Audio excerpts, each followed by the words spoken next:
El texto de hoy está en Lucas 16, versículos 19 en adelante, y es un relato que el Señor hace sobre una persona muy rica y una persona, digamos, en el escalón más bajo de la vida, Lázaro.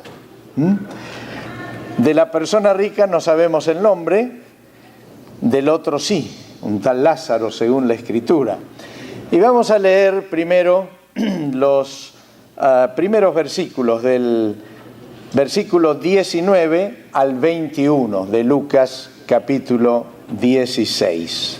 Dice así: había un hombre rico que se vestía lujosamente y daba espléndidos banquetes todos los días. A la puerta de su casa se tendía un mendigo llamado Lázaro, que estaba cubierto de llagas y que hubiera querido llenarse el estómago con lo que caía de la mesa del rico. Hasta los perros se acercaban y le lamían las llagas. El texto sigue, lo vamos a ir leyendo un poco más, pero siempre me asombra cómo Jesús tenía la capacidad de, en pocas palabras, dar un panorama bastante amplio de lo que Él quiere que sepamos en nuestras vidas, que la enseñanza que Él quiere que se fije en nuestros corazones. Y este relato del Señor tiene como tres bloques, como tres aspectos que el Señor resalta. Este primero, al haberlo leído, notamos algo muy sencillo de ver, que pone dos extremos de la vida. Alguien que lo tenía todo y alguien que no tenía nada. Alguien que disfrutaba plenamente de todo lo que era posible disfrutar en la vida, sin ninguna dificultad, y otro que solo tenía males. Y me hice algunas preguntas, que no sé si ustedes alguna vez se la habrán hecho. ¿Por qué algunos nacemos con todas las posibilidades y otros con ninguna? ¿Por qué algunos nacimos en una familia amorosa, llena de posibilidades, que nos hizo alcanzar una buena educación, una posición feliz y plena en la vida? ¿Y por qué algunos tuvimos buenos consejeros, buenos amigos y ausencia de situaciones traumáticas? ¿Por qué otros nacieron en una familia irregular, conflictiva o en gran pobreza, sin acceso a un círculo de amor, ni a buenos consejeros, ni a una buena educación? ¿Por qué algunos viven situaciones traumáticas o sufrimientos extremos que no buscaron? Me llamó la atención la otra vez, viendo un poquito internet, que algo similar mencionó una artista muy famosa que ahora está en un proceso de divorcio, la esposa de Brad Pitt, Angelina Jolie. Y ella dice algo así ahí en internet, interesante, ¿no? Dice: nunca entendí por qué hay personas que tienen la suerte de haber nacido con la oportunidad que yo tuve de desarrollar este camino en la vida, y por qué en otro lado del mundo hay personas iguales que yo, con las mismas habilidades, con los mismos deseos, con la misma ética de trabajo y amor por su familia, que seguramente harían un papel en la vida mejor que yo, solo que ella se encuentra en un campo de refugiados y su opinión no cuenta. Ella se preocupa por lo que comerán sus hijos, por cómo mantenerlos a salvo y preguntándose si algún día se le permitirá volver a casa. No sé por qué esta es mi vida y esa la suya. Yo no entiendo eso. Dice, pero haré lo mejor que pueda en esta vida para ser útil. Interesante la reflexión de esta artista, que creo que algunas veces nos hemos preguntado por qué algunos tuvimos un destino o una forma de crianza que nos llevó a lo mejor de la vida y otros han tenido un camino que les deparó graves inconvenientes. En mi opinión, si tienen duda después le preguntan a Orville, no a mí, la Biblia no responde a este interrogante, lo presenta. Y un caso bien definido es el caso de Job, que es un hombre que lo tenía todo y lo perdió todo. Y la Biblia no da respuestas, más bien insiste en que debemos pensar en la soberanía de Dios. Pero yo tengo una respuesta que a mí sí me satisface en lo personal. Y es que Dios no es el causante de estas diferencias. Dios no es el causante de los males. Dios no es el causante de que haya todas las desgracias que ocurren por el mal de algunos.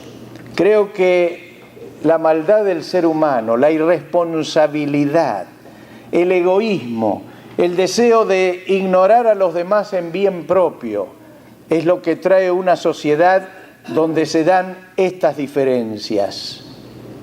Y creo también que Dios nos llama a que nuestras vidas sean vividas de tal manera que estas diferencias disminuyan. Esto es lo que presenta el Señor en este primer tramo de su relato. Alguien que realmente vivía de la mejor manera y alguien que vivía en el escalón más bajo de la vida. Sigue relatando el Señor, versículos 22 al 26. Y dice así: resulta que murió el mendigo y los ángeles se lo llevaron para que estuviera al lado de Abraham. También murió el rico y lo sepultaron. En el infierno, en medio de sus tormentos, el rico levantó los ojos y vio de lejos a Abraham y a Lázaro junto a él. Así que alzó la voz y lo llamó: Padre Abraham, ten compasión de mí y manda a Lázaro que moje la punta del dedo en agua y me refresque la lengua, porque estoy sufriendo mucho en este fuego.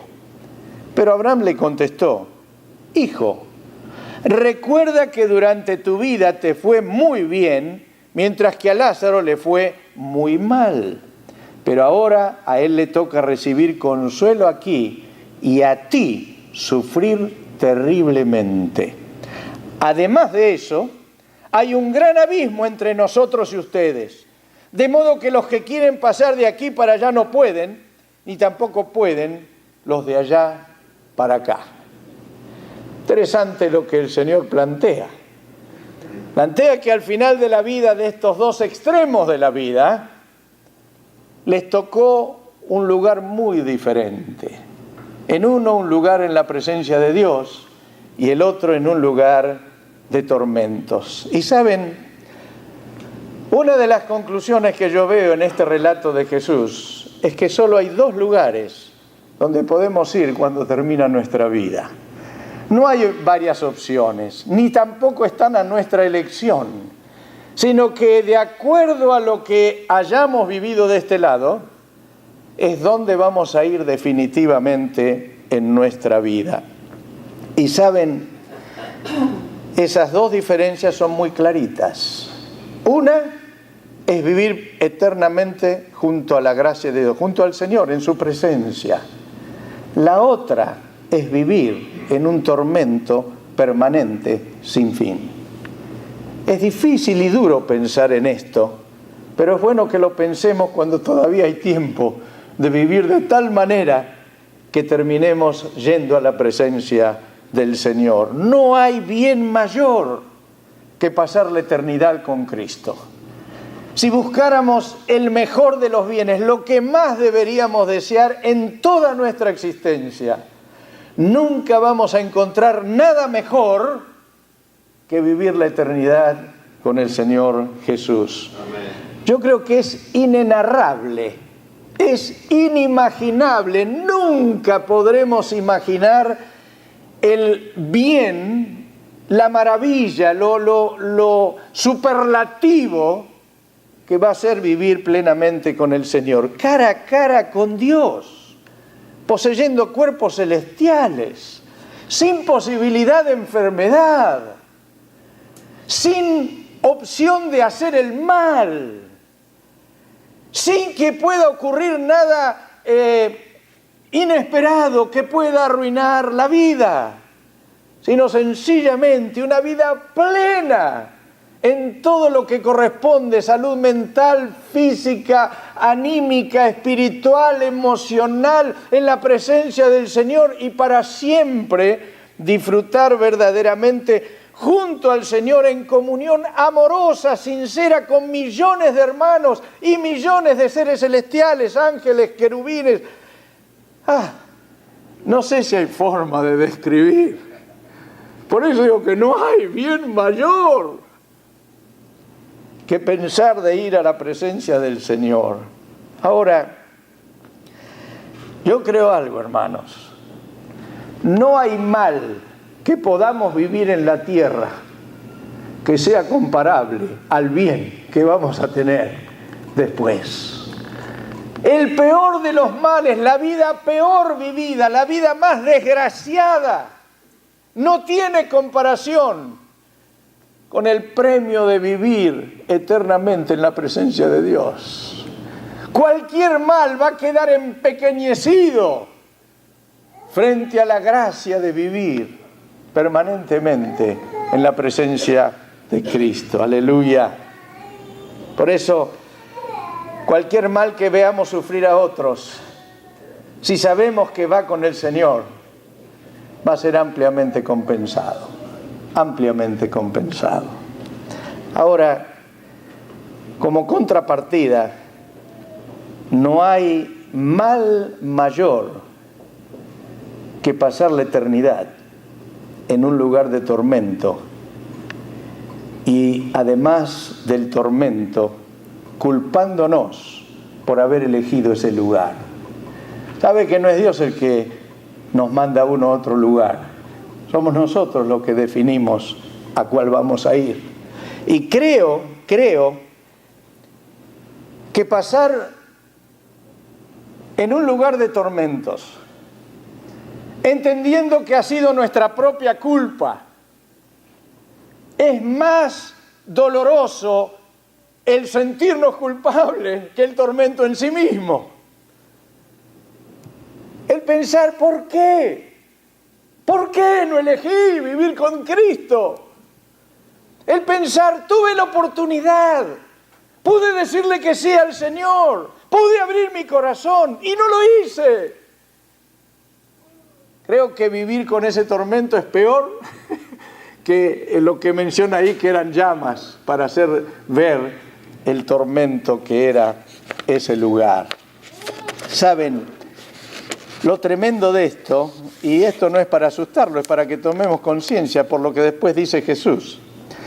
En la tierra, cualquier tormento que tengamos que pasar, cualquier dolor, cualquier desgracia, cualquier situación, por imprevista, dolorosa que sea, tiene un límite. Si es algo físico, cuando se sana, terminó. Si es algo emotivo, el tiempo ayuda y corrige y tenemos la posibilidad de que termine ese problema. Aún si estando en un mal la muerte nos alcanza, se terminó el problema aquí en la tierra. Pero cuando vamos a una eternidad de tormentos, no se termina. No sé si alguna vez han pensado en eso, y no lo digo como una manera de asustarnos, sino entendiendo que nuestra vida aquí tiene un sentido. No estamos por casualidad, ni vivimos para ser personas que pasen sin interesarse por nuestro destino final, sino que todos deberíamos entender que Dios nos hace existir con un motivo. Ahora, en esta parte que hemos leído y que seguramente estará allá, vemos algunas cosas que el Señor señala. La primera es que no se puede pasar de un lado al otro. No es que los que van a estar un tiempo ahí en el tormento van a poder venir al lado del Señor. Y tampoco los de acá van a poder ir allá a rescatar a nadie. Esto indica algo muy claro, que con la muerte física nuestra finaliza toda opción de que se defina el lugar a donde debemos ir. Y también por lo que cuenta este relato, supongo que eso habrá querido decir el Señor, los que estén en un lado o en otro van a tener conciencia de lo que pasa en el otro lado. Porque ahí estaba este rico en el lugar de tormento y veía a Lázaro con Abraham. Y les pidió algo y Abraham estaba de este lado y veía lo que pasaba en el otro lado. Y yo creo que si uno puede llegar a tener esa opción, para los que están del lado del cielo va a ser una alegría decir, menos mal que no fui allí. Pero para los que están del otro lado, va a ser todavía una autocondena mayor por decir, me perdí esto, por no haber sido consciente de que era necesario abrir el corazón al Señor. Ahora, quisiera aclarar algo para no equivocarnos. No es que el rico fue al infierno por ser rico y Lázaro fue al cielo por ser pobre y sufriente. Porque si no sería decir todos los que sufren se van al cielo y todos los ricos se van al infierno. No es así. En realidad, los dos estuvieron siempre destinados para el cielo. Pero es evidente que uno nunca pensó ni en Dios ni en el prójimo. Yo creo que esta palabra resalta más lo que pasó con el rico que lo que pasa con Lázaro, porque de Lázaro no dice demasiado. Dice cuál era su estado. Tampoco del rico dice más que la riqueza, pero hace ver, todos los días le ponían a Lázaro los que lo traían a su puerta. Y todos los días él hacía banquete. Y era tan terrible la condición de Lázaro que deseaba comer las migajas, lo que se caía, lo que sobraba de la comida, y el rico era absolutamente indiferente.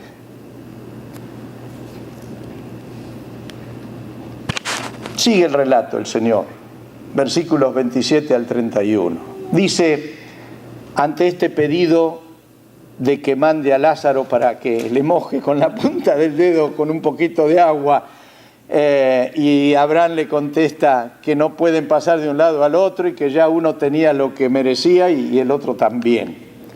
Él respondió, el rico, ¿no? En versículos 27 al 31. Él respondió, entonces te ruego, Padre, que mandes a Lázaro a la casa de mi padre, para que advierta a mis 5 hermanos y no vengan ellos también a este lugar de tormento. Pero Abraham le contestó, ya tienen a Moisés y a los profetas, que les hagan caso a ellos. No le harán caso, padre Abraham, contesta el rico. En cambio, si les presentara uno de entre los muertos, entonces sí se arrepentirán. Abraham le dijo, si no le hacen caso a Moisés y a los profetas, tampoco se convencerán, aunque alguien se levante de entre los muertos. Interesante. Evidentemente, cuando se llega al lugar de tormentos, uno se da cuenta de lo que pasó. Porque este hombre ahí estaba consciente al final de lo que no fue consciente durante toda su vida. Y entonces quiere ver cómo salvar a su familia.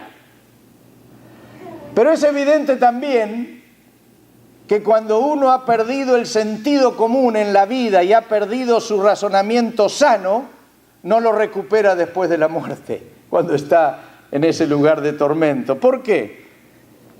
Él quería convencer a su familia con un milagro, lo hacía a su manera.